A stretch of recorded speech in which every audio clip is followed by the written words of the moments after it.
I just want to show you really quick a little trick here. I have this place here by the curtain, and this is an eye pin with some hot glue, and I am going to place this pin with the glue here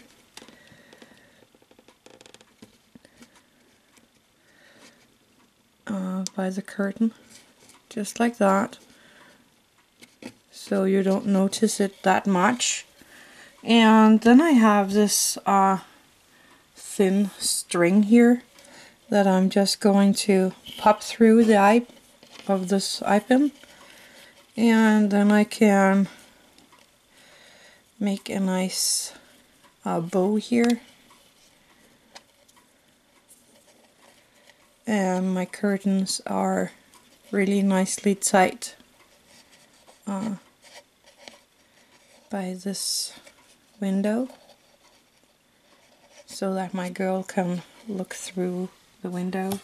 Let's see if I can show you here. So instead of hanging loose like that, which is also very pretty, then you have the curtain nicely stringed together. That was just a small tiny idea to my last video. So I hope you enjoyed this, and happy crafting.